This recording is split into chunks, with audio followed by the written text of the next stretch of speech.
Foundation express में हमारे सभी एस्पिरेंट्स का स्वागत है। आइए हम लोग जैव घटक को आज विस्तार से समझते हैं। कुछ पुराने वीडियो में, पिछले वीडियो में कुछ टेक्निकल प्रॉब्लम के कारण वहां पे कुछ कट हो गया, तो आज हम लोग पुनः देखते हैं जैव घटक के बारे में विस्तार से। जैव घटक को अच्छी तरह समझते हैं। आइए, जैव घटक से आप पहले परिचित हो चुके हैं, मतलब एक तरह से सजीव प्राणियों का समुदाय। जहां पर सजीव प्राणियों का समुदाय होगा वो जैव घटक कहलाएगा। अब देखते हैं जैव घटक में, जैव घटक के तीन भाग होते हैं, या ये तीन प्रकार के होते हैं। पहला उत्पादक, दूसरा उपभोक्ता, तीसरा अपघटनकर्ता। पहला उत्पादक, दूसरा उपभोक्ता, तीसरा अपघटनकर्ता। अब ये समझते हैं ये जैव घटक में जो उत्पादक है, ये उत्पादक का कार्य क्या है, उत्पादक होते क्या हैं। उत्पादक में हम लोग समझ सकते हैं, सबसे अच्छा उदाहरण जो है आपके हरे पौधे। सभी हरे पौधे बचपन में आप लोग पढ़े होंगे प्रकाश संश्लेषण चैप्टर में, कि सभी हरे पौधे जो होते हैं वो आपके उत्पादक कहलाते हैं।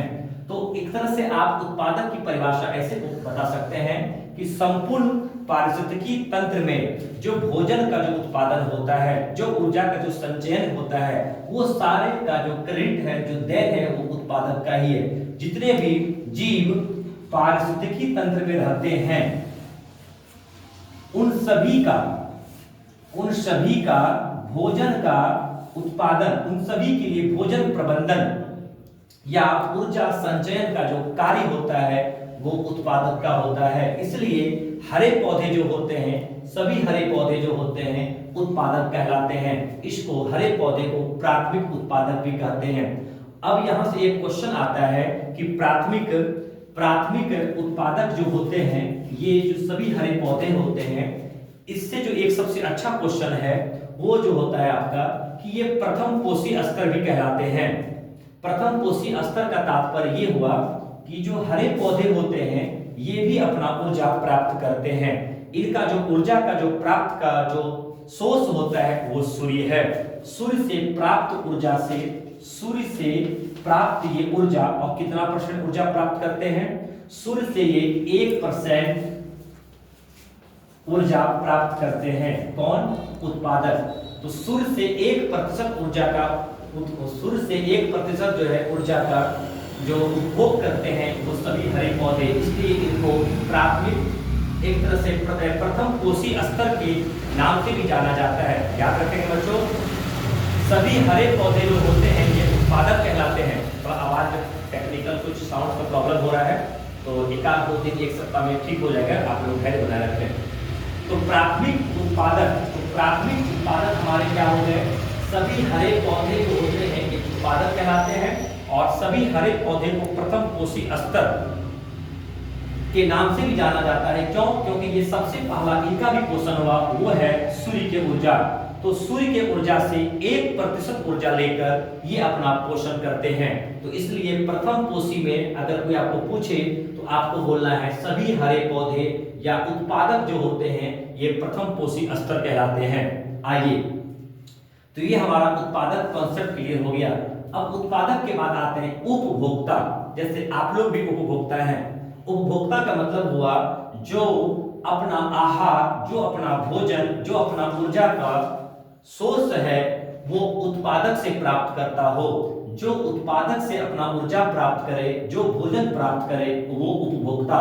जैसे उपभोक्ता को भी 3 श्रेणी में बांटा गया है। प्रथम श्रेणी, द्वितीय श्रेणी, तृतीय श्रेणी।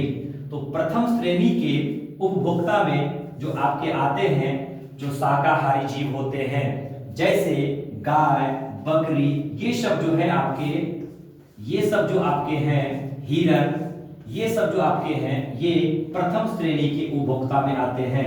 क्यों? क्योंकि ये सीधे उत्पादक हरे पौधे का सेवन करते हैं।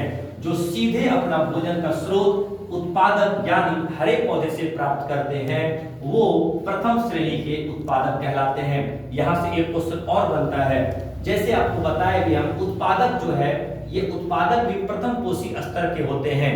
उसी तरह प्रथम श्रेणी के अगर उपभोक्ता का उदाहरण पूछे आपको गाय, बकरी, तो ये किस श्रेणी के पोषी स्तर हो गए? द्वितीय श्रेणी के। कैसे?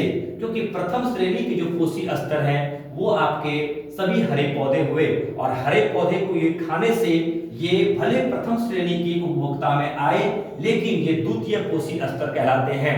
तो अगर आपको परीक्षा में पूछे गाय बकरी जो भी हिरण होता है ये किस श्रेणी की उपभोक्ता है, प्रथम श्रेणी के, अगर पोषी स्तर पूछा जाए तो आपको बोलना है द्वितीय स्तर के पोषी, ये नहीं कि आपको प्रथम पोषी लगा देना है। ये थोड़ा सा मतलब कंफ्यूजन वाला क्वेश्चन है, इसको आप समझ लें। अच्छे बच्चे लोग, अच्छे स्टूडेंट सभी गलती कर देते हैं। अब आते हैं हम लोग द्वितीय श्रेणी के उपभोक्ता में। द्वितीय श्रेणी के उपभोक्ता से तात्पर्य वो ये हुआ कि जो अपना भोजन, जो अपना ऊर्जा का माध्यम या सोर्स या स्रोत प्रथम श्रेणी को बनाए, जो बकरी हिरण को खाए वो द्वितीय श्रेणी के उपभोक्ता। जैसे आप समझ सकते हैं, जब हम उदाहरण में आपको समझाएंगे तो वहां आगे आप समझिएगा। जैसे ये हिरण को एक शेर खाता है तो शेर आपका हो गया द्वितीय श्रेणी के उपभोक्ता। जो प्रथम श्रेणी के उपभोक्ता को जो खाता है वो द्वितीय श्रेणी के उपभोक्ता कहलाता है, जैसे बाघ। तीसरा समझते हैं तृतीय श्रेणी के उपभोक्ता, जो द्वितीय श्रेणी के उपभोक्ता को खाए या उससे अपना भोजन को प्राप्त करे वो कहलाते हैं तृतीय श्रेणी के उपभोक्ता। तो हम लोग समझ गए ये उपभोक्ता। एक उदाहरण से आपको समझाते हैं। जैसे एक घास है, ये घास है, घास आपके हो गए उत्पादक, घास को खाने के लिए ग्रास हॉपर। तो ये ग्रास हॉपर जो हो गया, ग्रास हॉपर जो हो गया, ग्रास हॉपर जो आपका हो गया, ये आपका हो गया प्रथम श्रेणी के उपभोक्ता ग्रास हॉपर। अब ये ग्रास हॉपर को भी कोई खाता है, जैसे सपोज हम मानते हैं मेढक फ्रॉग। ये मेढक जो है मान लीजिए क्या खाता ही है। मेढक जो है आपको ये द्वितीय श्रेणी के उपभोक्ता हो गए, क्योंकि ये ग्रास को खा रहा है, ग्रास हॉपर को खा रहा है, घास को खा रहा है। ग्रास हॉपर एक तरह से हरा टाइप का कीड़ा होता है, इंसेक्ट टाइप, कीट टाइप का, तो वो ग्रास हॉपर हो गया। और ग्रास हॉपर को कौन खाता है? मेढक। तो ये जो मेढक हो गया आपका द्वितीय श्रेणी का उपभोक्ता, और तृतीय श्रेणी का उपभोक्ता आपका हो गया सांप, क्योंकि ये जो है मेढक को खा रहा है। अब यहाँ पे आप एक और भी बढ़ा सकते हैं, ये सांप को भी खाने वाला है, वो है बाज। तो बाज आपके हो गए चतुर्थ श्रेणी के उपभोक्ता। तो आपको उपभोक्ता से ये आपको पता करना है कॉन्सेप्ट में, क्योंकि उदाहरण बदल सकते हैं। हो सकता है कि कभी-कभी शेर बाघ को तृतीय श्रेणी के उपभोक्ता में रखा गया हो, क्योंकि अगर द्वितीय श्रेणी के उपभोक्ता अगर वो खा रहा है, कहीं कहीं चतुर्थ में भी रखा जाता है। आपको कॉन्सेप्ट समझना है, जो जिस श्रेणी के उपभोक्ता को खा रहा है उसके एक क्रम के बाद को आपको टिक लगाना है परीक्षा में, ऑप्शन के अकॉर्डिंग आपको सेट करना है। तो पोषी स्तर में हम आते हैं। ये जो प्रथम, आप लोग सुने बात को अच्छे से और उसको नोट करें, तो प्रथम श्रेणी के जो आपके उपभोक्ता हैं ये द्वितीय पोषी स्तर कहलाएंगे। अभी हम आपको एक एग्जांपल के बाद समझाएंगे थोड़ा विस्तार से। अब समझते हैं हम लोग तीसरा, उत्पादक के बाद हम समझे उपभोक्ता, अब समझते हैं ये तीसरा अपघटनकर्ता। ये अपघटनकर्ता क्या होता है, इसको ये हम आपको समझाते हैं। जितने भी आप देखते हैं उत्पादक और उपभोक्ता, जब ये इनका शरीर मृत हो जाता है, या ये जब ये मर जाते हैं, या जब इनका मृत्यु हो जाता है, उनके बाद ये अवघटित हो जाते हैं। और कुछ अपघटनकर्ता जीव जो है, कवक, बैक्टीरिया, कुछ प्रोटोजोआ, ये लोग क्या करते हैं, इन मरे हुए उत्पादक, इन मरे हुए उपभोक्ता के शरीर को अपघटित कर उनसे ऊर्जा प्राप्त करते हैं। जो पदार्थ उनसे बनते हैं उनसे ऊर्जा प्राप्त करते हैं। इसलिए अपघटन में आपके दो उदाहरण मुख्यतः एग्जाम में पूछा जाता है, कवक और जीवाणु। जीवाणु को बैक्टीरिया भी करते हैं, कवक को फंगी भी करते हैं।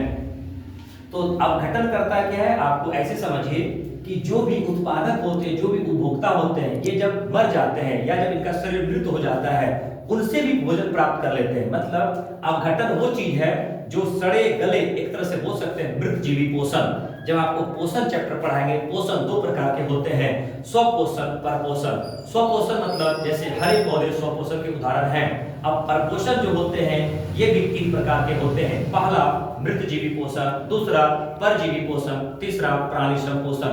तो ये जो मृतजीवी पोषण है यही अपघटन करता है। मृतजीवी पोषण का तात्पर्य हुआ वैसे जीव जो किसी मरे हुए सड़े गले जीव से अपना ऊर्जा प्राप्त करते हैं। जैसे कोई जानवर मर गया है, उसमें कुछ फफूंदी आदि कुछ लगने से देखते होंगे बहुत सारा कीड़ा बैठते हैं उसमें, वो जीवाणु और कवक है। वो जीवाणु और कवक क्या करता है, उससे भी अपना भोजन को प्राप्त कर रहा है, उससे अपना ऊर्जा का संचयन कर रहा है। तो इस प्रकार के जो जीव होते हैं ये अपघटनकर्ता जीव कहलाते हैं। अपघटन जीव के उदाहरण में आते हैं कवक और जीवाणु।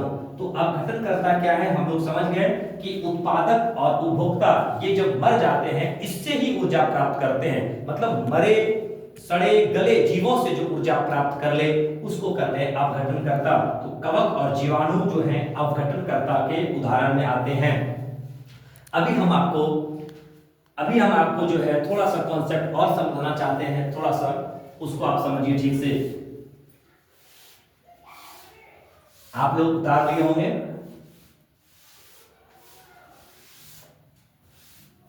क्योंकि अभी जो एक क्वेश्चन है ये क्वेश्चन जो है परीक्षा में अति महत्वपूर्ण हो जाता है और अच्छे विद्यार्थी जो इसमें गलती करते हैं।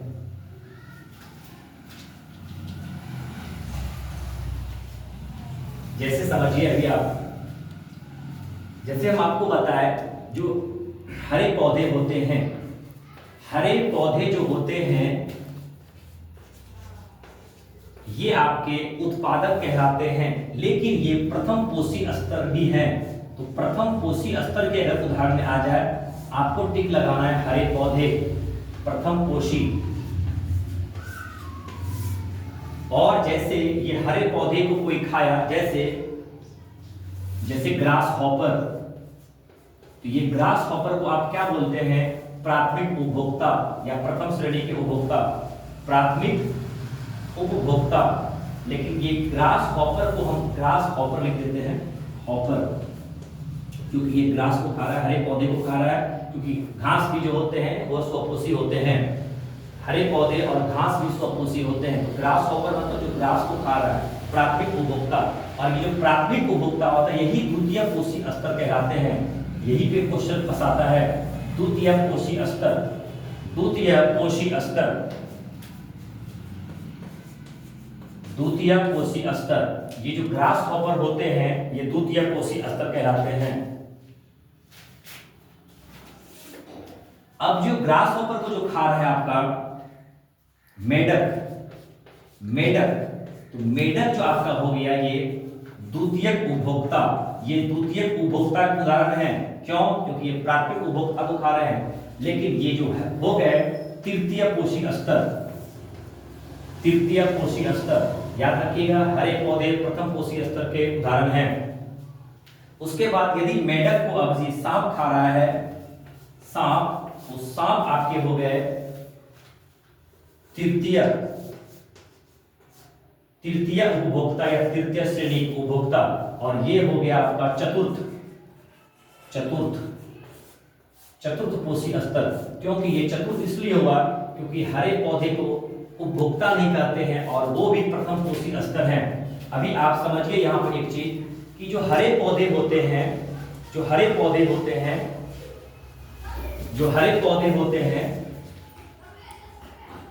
ये आपके स्वपोषी होते हैं। ये भी सूर्य से 1% ऊर्जा लेते हैं, मात्र सूर्य से 1% ऊर्जा लेते हैं। अभी आप थोड़ा कल्पना कीजिए, हम अभी जो आपको समझा रहे हैं, जैसे जितने भी प्राणी होते हैं उनका कहना है कि हम आत्मनिर्भर हैं, हमारा जो परिवेश जो है हम खुद करते हैं। अभी देखिए आप, क्योंकि हरे पौधे जितने भी होते हैं आप जानते हैं कि जितने भी हरे पौधे हैं उसमें 4 टाइप में विटामिन ए टाइप का पोषक तत्व मौजूद होते हैं। अब ये हरे पौधे जो है मात्र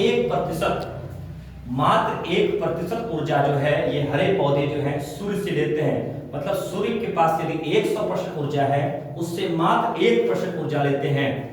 अब ये जो हरे पौधे के पास 1% ऊर्जा आया अब ये 1% का जो ऊर्जा है इसके पास, अभी एक वैज्ञानिक है लिंडमान, ये भी सिद्धांत कई एग्जाम में देखने को मिलता है, लिंडमान सिद्धांत। यहां पे हम समझेंगे ये लिंडमान का सिद्धांत क्या है। लिंडमान का कहना है जो 1% जो ऊर्जा है, 1% जो ऊर्जा है इसका 10% ऊर्जा ही रूपांतरण होता है। ये प्राथमिक उपभोक्ता, मतलब 1% ऊर्जा जो सूर्य से प्राप्त किया, हरे पौधे प्राप्त किए, अब उसका 10% ही जो ऊर्जा का रूपांतरण होगा। ये सिद्धांत को लिंडमान ने दिया। आप नोट कर सकते हैं लिंडमान, लिंडमान यहां हम लिख देते हैं, आप लिख लें लिंडमान। लिंडमान का सिद्धांत है 10% ऊर्जा का रूपांतरण, शेष 90% ऊर्जा अपने पास। देखिए कितना मजेदार टॉपिक है। यदि 1% ऊर्जा सूर्य से प्राप्त करते हैं हरे पौधे, तो 1% ऊर्जा का 1% इसके पास ऊर्जा है हरे पौधे के पास, और 10% ऊर्जा का रूपांतरण होता है मात्र किसके पास? उत्पाद उपभोक्ता के पास, जो इसको खाते हैं। जैसे हरे पौधे के पास 1% ऊर्जा हुआ, अब ये 1% का 10% ये ग्रास हॉपर के पास आएगा। ये ग्रास हॉपर के पास 90% इनके पास ही रह जाएगा। इसके पास भी 1% है, लेकिन 1% का 10% इसमें आया ग्रास हॉपर में, तो 90% जो ऊर्जा है वो हरे पौधे के पास ही रह गए। अब ये जो ग्रास हॉपर है इसके पास जो 10% आया, अब इसका फिर 10% मेढक लेगा और फिर उसका 10% सांप लेगा। तो सोच सकते हैं कि जैसे जैसे जीव का जो आहार श्रृंखला में क्रम बढ़ रहा है कि शाकाहारी, फिर उसके बाद शाकाहारी, उसके बाद जो मांसाहारी, इसका मतलब सब जैसे जैसे क्रम बढ़ रहा है ऊर्जा का ह्रास हो रहा है। ऊर्जा का जो ऊर्जा हरे पौधे के पास है मात्र 1% सूर्य का, यहाँ धीरे धीरे ऊर्जा का क्या हो रहा है? कमी हो रहा है। अब अभी बताइए आप लोग, जो मांस भक्षण है, जो जीव मांस खाते हैं, जो शाकाहारी होते हैं और जो हरे पौधे सिर्फ खाते हैं, किसमें अधिक ऊर्जा होता है? स्वाभाविक है हरे पौधे में। आप देख सकते हैं जितने भी हरे पौधे खाने वाले जो जानवर है, हिरण जो पत्ते खाते हैं, जो गाय बकरी, ये सब को देखिए उनमें जो फुर्ती है वो आपको किसी जानवर में देखने को नहीं मिलेगा। क्यों?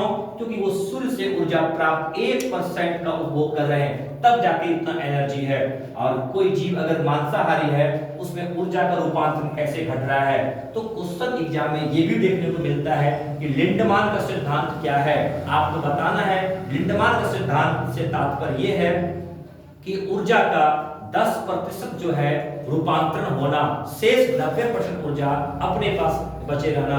तो इस तरह हम लोग समझे लिंडमान के सिद्धांत को, और ये भी जाने कौन प्रथम पोषी होते हैं। जो हम बोल रहे हैं उसको आप जरूर नोट करें, काफी हेल्प होगा आपके एग्जाम के दृष्टिकोण से। तो लिंडमान के सिद्धांत को हमने जाना। आइए एक बार रिकॉल करते हैं हम लोग। हरे पौधे जो होते हैं ये स्वपोषी होते हैं, और हरे पौधे प्रथम पोषी स्तर कहलाते हैं। ये जो प्राथमिक उपभोक्ता है ये द्वितीय पोषी स्तर। प्राथमिक उपभोक्ता वो जो हरे पौधे को खाए, और द्वितीय उपभोक्ता वो जो प्राथमिक उपभोक्ता को खाए, और तृतीयक उपभोक्ता वो जो द्वितीय उपभोक्ता को खाए। चतुर्थ उपभोक्ता कौन? जो तृतीयक उपभोक्ता को खाए। और जैसे हम हरे पौधे प्रथम पोषी, ये प्राथमिक उपभोक्ता द्वितीय पोषी, द्वितीयक उपभोक्ता तृतीय पोषी, तृतीयक उपभोक्ता चतुर्थ पोषी के उदाहरण में आते हैं। ये लिंडमान का नाम याद रखिएगा। लिंडमान का सिद्धांत क्या है? 10% ऊर्जा का रूपांतरण और 90% ऊर्जा का स्वतः उपभोग। तो आज हम लोग पढ़े जैव घटक के बारे में, अभी हम लोग पढ़ते हैं अजैव घटक के बारे में। अब हम लोग देखते हैं अजैव घटक। अभी हम आपको पुराने इसके पहले वाले क्लास में आपको बताए थे अजैव घटक के बारे में, अजैव घटक के बारे में। तो बस अब कुछ थोड़ा उदाहरण समझते हैं अजैव घटक के उदाहरण में क्या क्या आते हैं। ऐसे आप जानते हैं अजैव घटक का मतलब निर्जीव। वे निर्जीव कारक जो जीवों और पर्यावरण को प्रभावित करते हो वो अजैव घटक कहलाते हैं। इनके उदाहरण में आते हैं सबसे पहले वायु जो है एक तरह से अजैव घटक के उदाहरण है। याद रखिएगा वायु को ये बस समझिएगा आप लोग कि वायु जो है एक सजीव है, एक निर्जीव है। वायु जल, मिट्टी, प्रकाश, तापमान, खनिज, क्योंकि खनिज पृथ्वी पर पाए जाते हैं, पृथ्वी पर विद्यमान पदार्थ खनिज कहलाते हैं, अयस्क जो हम लोग जानते हैं। तो वायु, जल, मिट्टी, प्रकाश, तापमान और खनिज जो है ये अजैव घटक के उदाहरण हैं। जैव घटक के बारे में हम लोग ने पढ़ चुका अच्छे से कि जैव घटक 3 प्रकार के होते हैं, उत्पादक, उपभोक्ता और अपघटनकर्ता। उनको हम लोगों ने विस्तार से समझा। तो हम लोग अजैव घटक को भी समझ लिए। तो आज के इस वीडियो में इतना ही, और आज की क्लास में हम लोगों ने सीखा है पूरे पर्यावरण का पारिस्थितिकी तंत्र और पारिस्थितिकी क्या है, इनके घटक क्या क्या है। मोस्टली हम लोगों ने जाना जैव घटक और अजैव घटक के उदाहरण और इसको अच्छे से समझा। ऐसे समझे हैं कि आजीवन हम लोग अब इसको नहीं भूल सकते। जब तक हम लोग परीक्षा देते रहेंगे ये सब क्वेश्चन देखने को मिलता रहेगा। इसलिए आप लोग मन लगाकर हमारे क्लास का वीडियो देखें और अच्छे से इसका शेयर करें, नोट्स तैयार करें, क्योंकि बहुत सारे विद्यार्थी हमारे पास ऐसे भी हैं, मिल रहे हैं कि हमको अपना फेयर भी दिखाते हैं। तब अच्छा लगता है देखने में कि बच्चे लोग इस क्लास को कितना महत्व दे रहे हैं। किसी भी चीज को अगर आप महत्व दीजिएगा वो भी चीज एक समय आपको महत्व देगा। तो मिलते हैं हम लोग, तब तक के लिए मिलते हैं अब फिर नेक्स्ट वीडियो में। तब तक के लिए जय हिंद।